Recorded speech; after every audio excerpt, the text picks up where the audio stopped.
Apa yang harus kita lakukan supaya 2026 portofolio kita lebih cuan? Tonton video ini sampai habis. Oke teman-teman, sampai juga di penghujung tahun. Tidak terasa saya udah jadi konten kreator berapa tuh ya, 4 apa 5 bulan. Jadi lumayan, not bad. Masih bisa bertahan dan konsisten bikin konten berkat support dari teman-teman juga. Video ini adalah video rekap akhir tahun. Saya mau share apa yang biasanya saya lakukan ketika momen-momen akhir tahun seperti ini dan bagaimana saya bersiap supaya 2026 ini lebih baik lagi hasilnya. Oke, kurang lebih ini share dari pengalaman pribadi aja. Ya mudah-mudahan kau bisa pakai dan bermanfaat lah buat kamu. Kalau akhir tahun seperti ini, yang saya lakukan biasanya saya akan ngeprint customer statement. Jadi di aplikasi sekuritas itu, biasanya ada reportnya. Ada report pajak, ada report customer statement, atau biasanya ada juga namanya trade recap atau trade history. Isinya adalah tradinganmu dari Januari sampai 31 Desember itu isinya apa. Kamu bisa lihat nanti ada saham apa, terus buy sell, tanggal berapa. Nah, biasanya saya akan lihat hasilnya itu seperti apa. Tentu kita akan tahu lah, dari situ kita itu cuan apa enggak. Nah, saya akan mengaudit portofolio saya sendiri, melihat, oh, gue rugi di sini nih, oh, gue cuan di sini, dan gue akan mempelajari. Ini tuh dulu salahnya gara-gara apa? Berusaha untuk flashback lagi ke kejadian di hari itu kenapa saya membuat keputusan buy dan kenapa saya membuat keputusan sell. Nah, dari situ kita akan pelajari satu-satu, dibedah satu-satu, lama-lama kita akan tahu salah dan benernya kita itu di mana, dan kita akan tahu mana yang harus diimprove.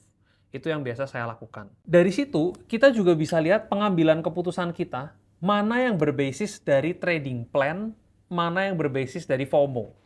Itu akan nanti kelihatan, wah, ini boncos nih gara-gara ngikutin si A gitu, atau boncos gara-gara rame di grup Telegram pada beli ini, tiba-tiba gue ikut beli ini.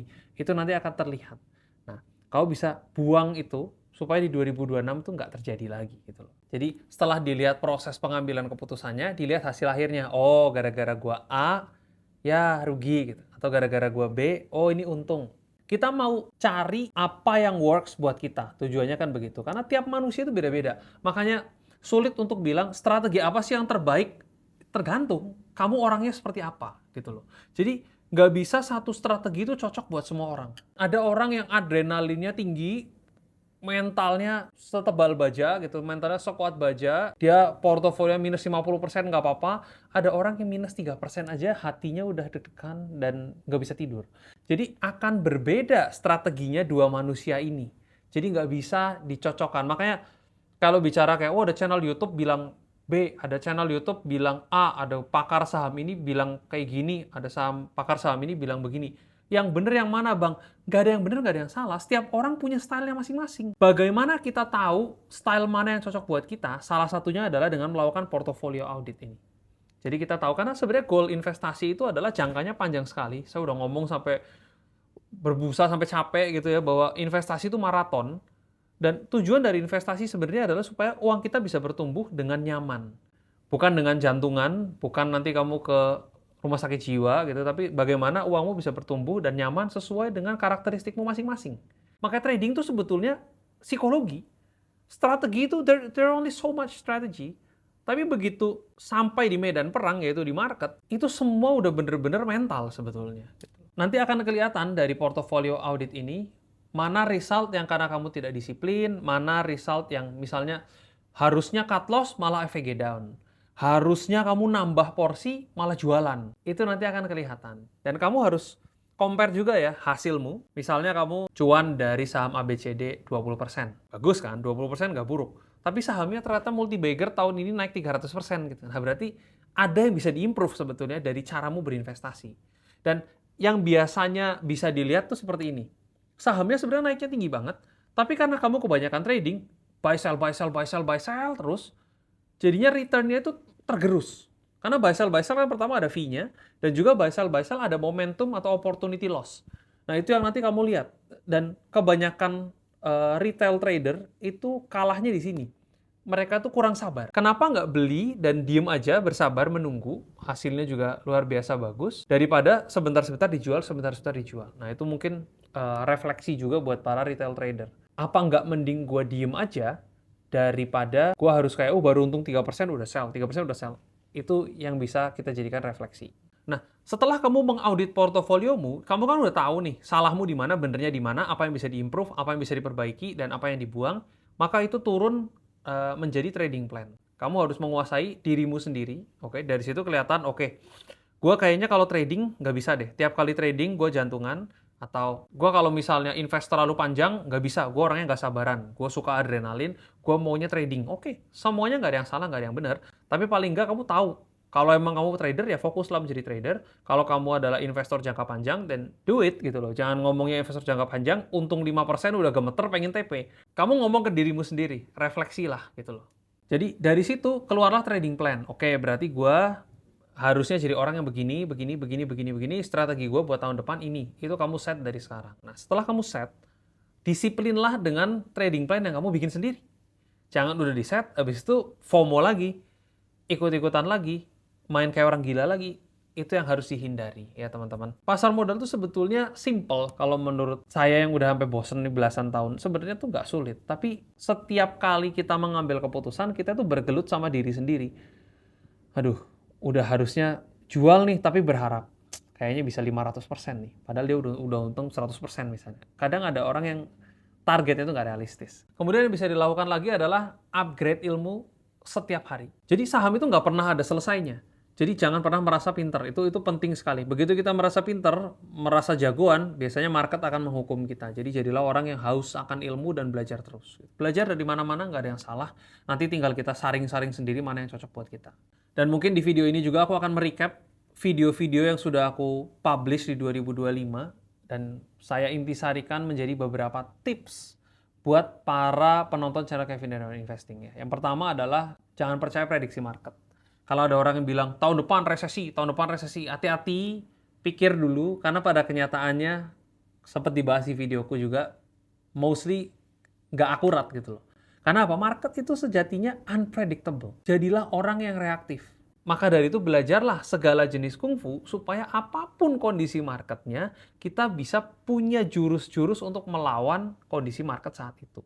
Daripada kita main tebak-tebakan, mendingan kita jadi orang yang reaktif aja. Itu juga aku udah ngomong di berbagai podcast. Ya, nggak usah main tebak-tebakan lah. Kondisinya begini, ya udah kita beradaptasi. Dan investasi saham itu tidak setiap tahun bisa menghasilkan return yang luar biasa atau gila-gilaan atau bahkan multi-bagger. Memang ada tahun-tahun yang slow, and that is okay. Kita kalau bicara panjang maraton 10-15 tahun, nanti akan ketemunya average return kita per year itu berapa. Meskipun di misalnya tahun 2021 returnnya 200%, habis itu 2022 returnnya 200% lagi misalnya.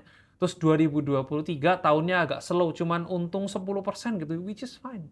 Memang seperti itu. Karena apa? Nature daripada saham itu memang high risk. Kalau nggak mau risknya tinggi, mau yang santai-santai aja, ya kamu reksadana aja atau deposito aja gitu. Lebih simple. Jadi returnnya memang fluktuasi. Dan itu wajar. Jadi nggak perlu menyalahkan diri sendiri kalau memang mungkin tahun ini kamu belum perform. Dan selanjutnya adalah investasi itu nggak bisa ditinggal tidur. Ini penting untuk kalian. Jadi ini aku hanya sekedar refreshment aja buat teman-teman, meskipun yang nonton channel Kevin Darmawan itu di atas 500 juta, tapi banyak orang yang even portofolionya miliaran itu tidak punya trading plan, dan juga beli karena feeling.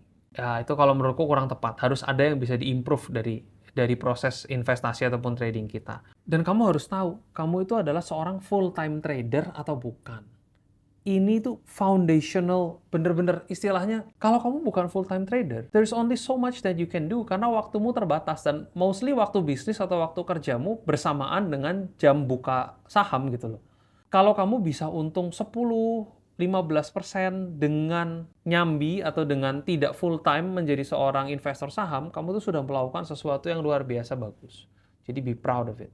But kalau kamu adalah seorang investor saham full time, nah itu baru kita punya ekspektasi yang mungkin lebih tinggi, apalagi kalau modalnya masih 500-an juta, double money is possible. Kalau kamu emang punya nyali yang tinggi sekali.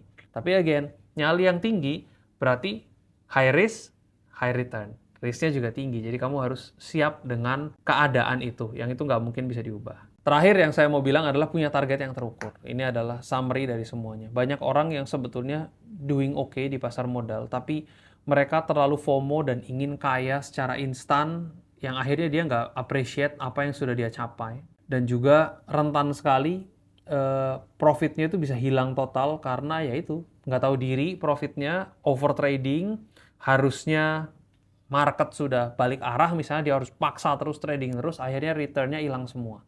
Itu penting karena di pasar modal duit berapapun amit-amit itu bisa habis. Nggak usah ngomongin miliar, triliun aja bisa habis dalam waktu yang sekejap karena market itu setiap hari duit bertabrakan dan beradu. Kamu salah langkah, kamu bisa kekunci dan nggak bisa keluar dan you can lose it all. Jadi berhati-hati di pasar modal. Pasar modal itu tempat yang kejam dan akan menghukum siapapun yang belagu biasanya. Ya mungkin itulah sedikit video refleksi di tahun 2025 ini dengan supaya kamu 2026 dengan segala audit-audit yang kamu udah lakukan bisa menjadi investor yang lebih baik. Dan tentunya thank you sepanjang tahun ini teman-teman sudah mensubscribe channel Kevin Hendrawan, nonton juga, mensupport, growth-nya juga luar biasa. Teman-teman juga udah mensupport Sarah AI juga thank you. Tentunya kalau kita berkembang sama-sama, aku yang ngajar begini memberikan kelas gratisan ini juga ikut seneng kalau kalian bisa menjadi lebih kaya gitu. Jadi thank you. Kita akan bertemu lagi di 2026. Nanti ada segmen-segmen baru juga yang mudah-mudahan kalian bisa lebih seneng lah nonton channel ini. Thank you, kau bisa nonton video-video selanjutnya. Mudah-mudahan kau bisa mendapatkan sesuatu dari channel ini.